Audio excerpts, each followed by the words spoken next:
Morning, Matubasi YouTube Center. Igama Umfezi Gumtambo. For those of you who don't know me, I'm also the lady that you can call Umfezi under construction. Wait a minute, let's turn the music a bit lower.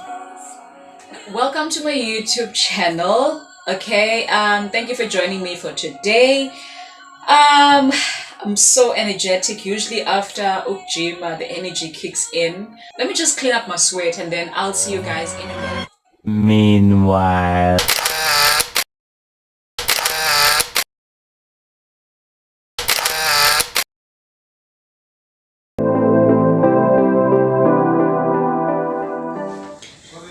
now that I have freshened up, I'm ready to give you guys a very warm welcome to my YouTube channel. If you haven't subscribed, please do press on the subscribe button below, and please don't forget to also like, share and comment. First and foremost, I would like to give my deepest and my sincerest apology to my viewers and my subscribers out there. I know I did promise a new video to be uploaded on my channel every single Thursday. However, life circumstances came my way, so causing the delay. But however, here I am with a new video, and it's story time of how I reconciled with my dad before he just passed on. Growing up, living under one roof with both my parents and my siblings, with a very soft mom, soft but also strict mom, and with a very rough and loud father. Almost everyone was afraid of my dad. He was rough, he was loud, he was... Am I dramatic if I say he was also violent? Because he would beat us up. I remember being bitten with a whip. I remember being bitten with a belt, with his hand, with Uswa's long peach. And mind you, I was not even a naughty child. He was very loud. I don't know if I'm being dramatic if I say he was also abusive verbally, because it was easy for him to just call you isbang, istung, ispugupug, isteng. Those names I was familiar with, though I was not even a naughty child. I remember we used to have a tuck shop, and we also used to have African beer. We used to call it umnandi, or some of you would know it as ubogwe. We used to sell it in iskali or in jong, amongst the chips, the sweets, you know, the little things, the small packets of sugar, the bread, the milk.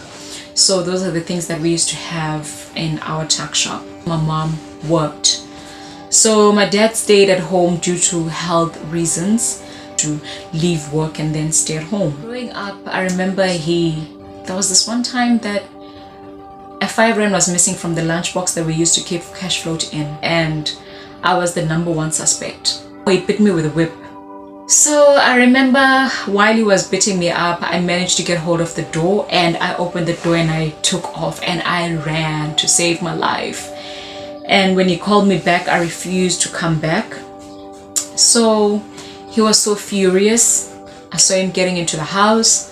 The next thing I know, he was carrying my school bag, my school books, my school uniform, my clothes, and he put paraffin on them and he burned them while I was watching. As I watched my stuff on fire, that's when I knew I cannot return home. So I remember I spent the first night at an auntie's house. This auntie, this lady we used to go to the same church with. So she and mom used to like sit together in church. So I remember spent the first night there, and the next morning they tried to take me home, but on our way I went missing. I ran away. So when I ran away, I remember I ended up at my cousin's house, a cousin sister's house, a cousin sister from my father's side. So I ended up at her house, and I remember her telling me that she wanted to talk with my dad and let me go home. So she did. I remember the next time that I got beating from him was the younger cousin sister came to visit home. So we decided to take a walk. We came back home late. At home, in my home, you need to be home by 3. After 3, you need to have an explanation as to why you are home after 3. So we came back late, and I thought my dad will be lenient towards me because this is his niece. He hit me with a belt. I remember I once mentioned that I do hate him. He was a very difficult person to get to know. He was a very difficult person to get close to. I was afraid of him in such a way that whenever we receive school letters, like newsletters from school, for our parents to sign, I would wait for my mom to come back from work. I will hand it over to my mom, and my mom will hand it over to my dad to check it out and sign. So as time went by, I just didn't have a relationship with him at all. We had a stroke. His mouth was twisted. His face was twisted, and he was left-handed. And I remember the stroke affected his left-hand side. And you must understand, when he got discharged, the frustration of being unable to do the things that he used to be. I would also help my mom because I used to feel sorry for her. She would come back from work, still had to fetch water from a tap that's like a few meters away from home. So I would want to help her. I would want to reach out. But when I look back, I think part of me felt sorry for my dad. So at the end of the day, he is my dad. And at the end of the day, I wanted to also help him, besides lending a hand to my mom. But I also wanted to help him because at the end of the day, ungutata wam. And deep down, I think I did care. Then attended physiotherapy. He became better and better until he was able to walk and being assisted by a walking stick. And then after matric, I fell pregnant. When I fell pregnant, my dad and I never got along at all. I remember the name calling and everything, so we couldn't stand each other. So I decided to move to my aunt's. It came a time where he would start borrowing ukwala from at this neighborhood tuck shop. I remember my mom had communicated with my uncles, my dad's siblings, my dad's brothers, and they were like, the next option is for him to go back home to the Eastern Cape. And he was like, he's been waiting for that. He's been wanting to go and stay alone. He wanted to be alone. He wanted solitude. There came a time when I got saved and I started going to church more often. And there was this one word that the man of God or the pastor read. Umfundis opened to the book of 1 Timothy chapter 5, and I have it here open with me. This is the verse, or the verses that really got into my heart and really touched my conscience. Verse 3. Take care of any widow who has no one else to take care for her. But if she has children or grandchildren, their first responsibility is to show godliness at home and repay their parents by taking care of them. This is something that pleases God. And I was like, Lord, I need to do something. I need to do something about my dad. He is my dad at the end of the day. And I was like, I want to start going on a journey of spending time with my dad, reconciling with my dad. I got my salary end of November, but I had vuyo, I had varsity fees to pay for, and then I was left with a very bad bank balance, a bank balance that would not allow me to actually travel to the Eastern Cape. So I was like, what am I gonna do? Guys, I went to the casino and I gambled. And then I made a big win. Went to the Eastern Cape on a Friday, got there late at night, so I wasn't able to do much. The next morning, to save up money, went back to Eastern Cape end of December. It was after Christmas. I went back to Eastern Cape. I spent some time with my dad, cooked his favorite meal, chilled with him, gave him a bath, gave him a new set of clothing, and he cried.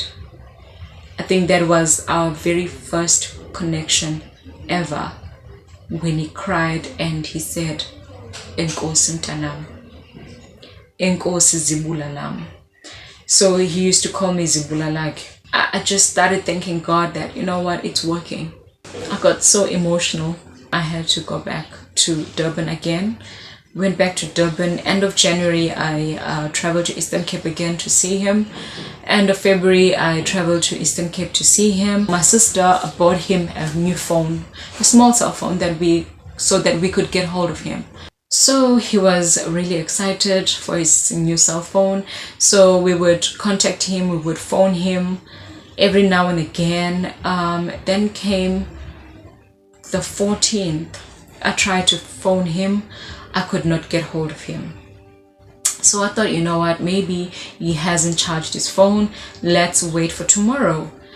The 15th of March, I tried to contact him again, could not get hold of him.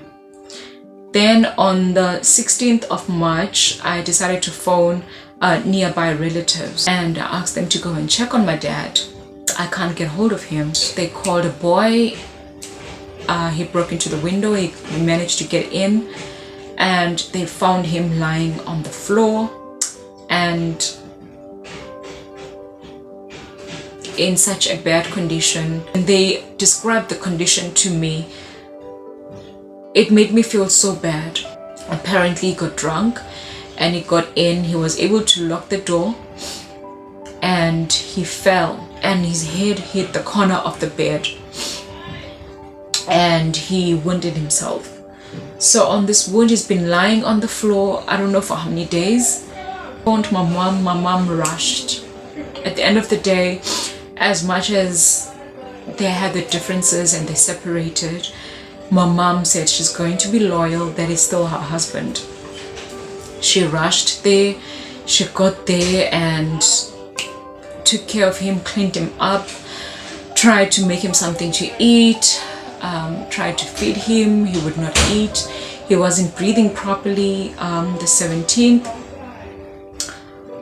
then the 18th, they tried to call the ambulance. And you must know, guys, it's a rural area, so the ambulances would complain that they can't get there, especially if it was rainy days. They can't get there, it's too muddy. So they couldn't get help. Contacted my younger brother. He was already in Eastern Cape, but so he was able to travel from that area or from that village to home where dad was. And when he got there, so I borrowed money from another cousin of mine and I was able to get a $300.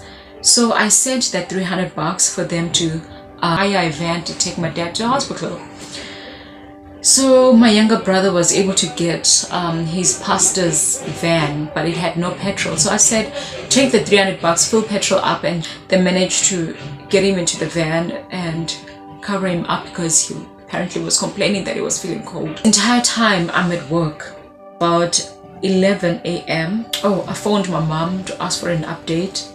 She wasn't answering. So I phoned a relative that I had contacted to go and check or to break the door or window to check on my dad. She wasn't answering her phone. I phoned my brother. He answered his phone, but he said, I'll call you back now.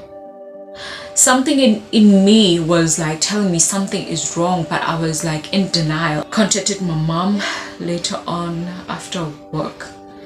And I was like, Mama, what happened? How is dad? And she was like, no, and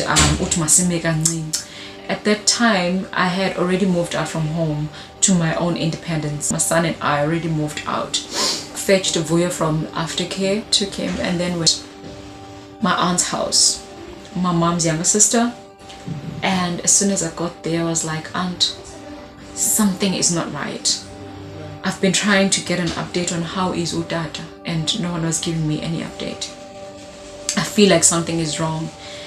And the moment she said, okay, close the door, let's pray, I just knew it. I just knew it that, you know what, he's gone. I closed the door. I couldn't utter a word in prayer. So I just listened to her praying. And in her prayer, her words, I knew Dad was gone. I spoke to my younger brother and he told me no. By the time they got to the hospital, when they checked on him, they said it was too late. He took his last breath in the van. I was so at peace though, as much as it did hurt because I still had dreams. I thought I was going to buy my first car and I was going to be able to take him out, let him experience ulwandle for the first time after the stroke. I was going to take him out to a restaurant and we could eat out now that we've reconciled. I still had hopes for all of that, but deep down I was at peace that, you know what, by the time he left us, we had already reconciled. We would have silent conversations. We would just sit and look at each other and just smile. And sometimes he was so emotional that he would just cry. He would just look at me and just cry. I remember writing down that I want him to walk me down the aisle with his walking stick, with his crutches. It did not happen, but I'm at peace. May his soul rest in peace.